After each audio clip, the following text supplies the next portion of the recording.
his background in racing, my background in racing.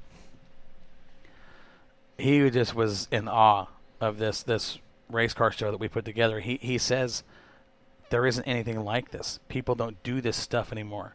He goes, you don't go to a show and just see race cars, which, for him, it was a cool deal. Yeah. He covers a lot of car shows, Northwest Rod and Racer or something like that. He covers a lot of car shows, which is cool.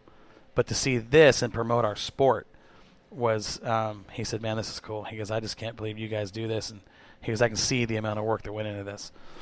So we appreciate that and the kind words. And, one thing I had planned to talk about tonight, we're not going to do a real long show. Thank God. We're not going to do a real long show. It's just going to be, we'll probably wrap this thing up about 8 o'clock. But I wanted to hit on numerous topics, short conversations on numerous topics. One of them being this IMCA stock car class. It's a new deal for the Northwest, so we're seeing it. We'll see it up and down throughout the I-5 corridor here in Oregon, whether it's Sunset, Willamette, Cottage Grove. I don't know what to think about this class yet, and this is why. Number one, being new. I don't know how many cars. I mean, right now, and this is, I think we're probably going to see on a regular, and I say this, and I might be 100% wrong, but I'm going to just kind of guess maybe 5-6 cars in this class for the first year. Okay? The IMCA stock car is not legal for street stock. The street stocks are not legal for the IMCA stock car class. Now, we've been talking about this on Northwest Dirt News. With the evolution of the sport and the evolution of that type of a race car, okay, and I'm talking street stock style race car. I've been saying it for a year on the show. We're going to see 2 divisions. You could not keep that division the way it was going with true street stocks and cars evolving more towards an IMCA stock car type setup. You just couldn't do it and keep things competitive. Now we're at that point, we're at that junction where that road is, we're at that fork. We've got those 2 classes now, street stocks and the IMCA stock car class. This is my concern about the IMCA stock car class. The cost to build one of those cars versus how the pay is set up. Okay? I understand why they did what they did as far as the payout. I get that. But I think it's at 20 cars and less. And don't quote me 100%, but I think it's 20 cars and less. It's 150 to win. If I'm wrong and anybody out there has the information, hit us up on the Swears Truck and chat line. Let me know. Correct me. I think it was either 18 or 20 cars. It's 150 or less to win. Okay, and that's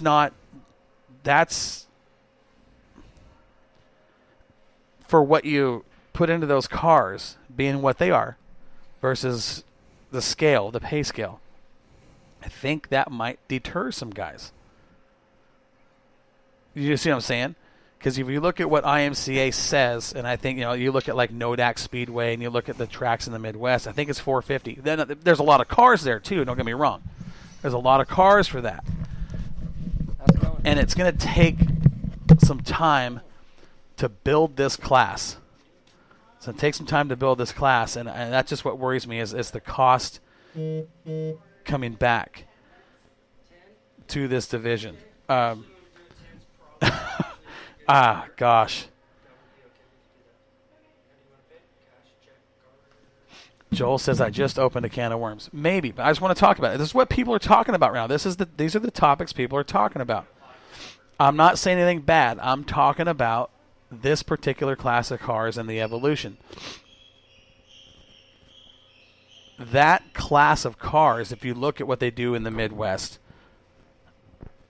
is just the racing itself is absolutely awesome. Absolutely awesome.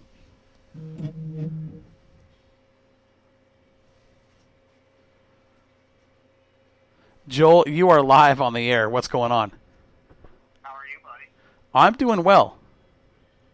Really? What I want to know is, how's it? Open a can of worm with that statement. Well, talk to me about it. I want someone to talk to me about it.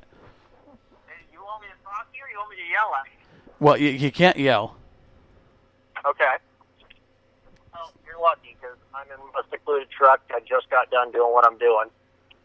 But here's the thing: $150 to start or to win in that class versus back at NODAC. You said they're paying $400 to win, correct? It's $400 to $450 to win back there in the Midwest. Okay. So let's talk about open late model. We raced for $1,000 to win in an open late model here on the West Coast. You go back east, back to the Midwest, an open late model show, the minimum it pays is $2,000. Right. So to say that it's you've got a big difference in pay, well, if you look at the grand scheme of things, not really. Modifieds back on the East Coast, they're racing for $2,000 to $3,000 to win. Modifieds on the West Coast, $500 to win. So geographically speaking, you're not too far out of line with $150 or $125 to win. But did you hear what I said? I said that might deter drivers from building that class, making it harder to grow. I don't disagree with you.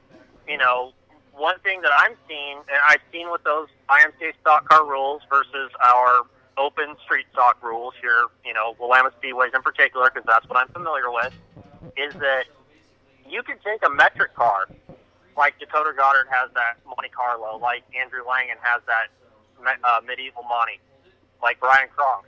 If you're running an open motor, my understanding, and I haven't read the rules very thoroughly, I haven't had a lot of time because I was doing the car show this weekend, but it's merely a carburetor change and like a few other things. So I know... So they have to run a 2-barrel carb. On an open motor. Right. So you're talking if you want to go with a Heizuke carburetor, you're looking at like a $700 investment. Or you can just get like a 2-barrel Holly and bolt it on there and call it good. But do you see you understood the point that I was making, though, right? Oh, yeah. Being that what I'm saying was being that it's a new class, guys are looking at what that pays versus what street stock pays, and with the investment into a street stock, I think that's it's going to be. I think it'll make it hard for that class to grow. Now, I hope it does grow because, like I said, the racing those cars put on absolutely fantastic as a fan to watch. Oh, absolutely. What does a street stock pay now to win? Anybody out there know? I know it's more. I think it's more than $150 though. I believe it's $100 to win. The street stocks? Yes, sir. I don't know. I hear so much stuff, especially this show, and that was one of the things people were talking about was the payout for this class. Again, I'm not against these cars, and if you saw that car that Kevin Roberts posted, oh yeah, absolutely stunning. I mean, it's an incredible race car. If we can get a field of those, can you imagine what the fans are going to see as far as the racing goes? Can you imagine if you could convince David Kronk to come out of retirement again and race one of those alongside Brian Kronk with Kevin Roberts, Andrew Langen, Chris Stein, April Stein. I mean, well, the Langen and the Signs, those are actually street stocks. They're not going to run IMCA. But you never know if they were to get into an IMCA stock car legal chassis. Do you think that would, that could change racing altogether, right there? The fans would have a show. I mean, it's just going to take some time to set that class. It's like the B-Mod. 3 years ago, we didn't have a single B-Mod at Willamette Speedway. Now, we got a whole gaggle of them. And that's a valid point. That's a valid point. That's what I'm saying. I hope we can get this class to grow, just because we know the type of racing it provides. Yeah, absolutely. I mean, now we don't see a lot of those cars on the West Coast. You get into the Midwest, you get into the Dakotas and all that area, and that's like the dominant class. Well, if you watch Chat Shift TV, the top 20 videos of 2017 on his highlight reel, how many of those are IMCA stock cars? A lot of them. Exactly. So, and that's what I'm saying. I hope this class grows. I just know that to build one of those cars is not cheap. You understand? And that's the thing. I'm reading through the rules right now on my phone, and I'm not seeing much difference between a Monte Carlo that we run in an open street stock race and a IMCA stock car.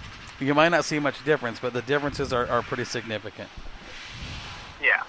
See what I'm saying? So, I hope this class grows because I really think it could be something that provides a wealth of entertainment, for fans and us and everybody involved.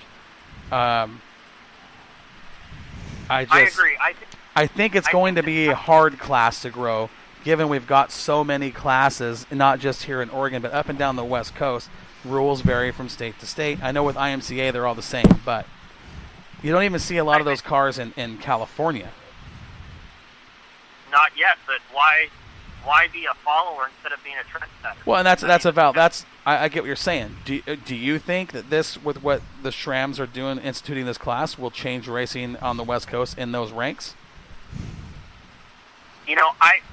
I believe wholeheartedly that this is part of the solution to the issues that we have continually talked about with having the open street stock.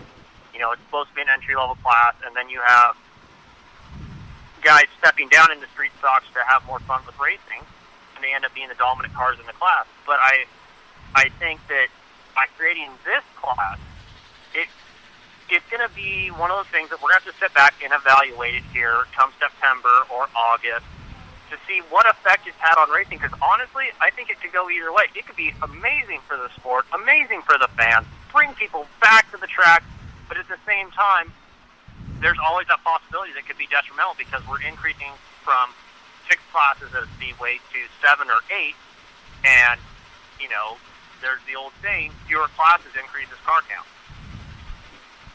Or, you're right. It could also decrease car counts as far as cars per class as drivers move up or down. One of our people here on the Swears Trucking chat line says, my worry is the IMCA cars phase out the street stocks and the sportsman class, which are 2 really good classes at Willamette Speedway. I could see that happening, but I don't see this open street stocks going away. It's, because where the Camaro's going to go. And, my experiences with Jerry, he has a heart. I know that's hard for some people to believe, but Jerry does have a heart, and he does think about the racers. I don't see him as the type of person that would sit there and, flip a switch and be done with Camaros in 2019. I can see him working with the Camaro guys to say, okay, this is what we're going to do, and over a multi-year period, do what we need to do to, keep the racers at the racetrack. You cannot get rid of the Camaros. You just can't do it. There's too many Camaro race cars that get bought and sold and built. They're cheap. There's plenty of parts for those. Eliminating those cars would just totally. I mean, look how many Camaros we have at the racetracks. I know IMCA does not allow the Camaro in the IMCA stock car class because they consider it a sports car. Yep. By definition, I guess that's correct. But getting rid of that car, there's a lot of classes that aren't IMCA where the Camaro is obviously the most popular car of choice because of the readily available parts that you can get at a wrecking yard or otherwise. Absolutely. Eliminating that type of race car would be a really, really bad thing for racing. Yes, sir. But, look at, and I agree with you, Corey, but I'm to play devil's advocate here. Look at our neighbors to the south in the Golden State. How many Camaros do you see at a racetrack down there? They all came this way. Well, you see very few, and that's a valid point. All those guys, there's guys down there running 4-door Cadillacs in some of their what they call hobby stocks or American stocks. It's one of those things where California stays out Camaro. Do I think it's the right answer for the Northwest because of all the Camaros out here? Absolutely not. Do I think it is something that can be achieved over time? I agree, but it's going to take a very it's going to be a lengthy process if that is the route that ends up being taken, and it's going to involve a lot of input from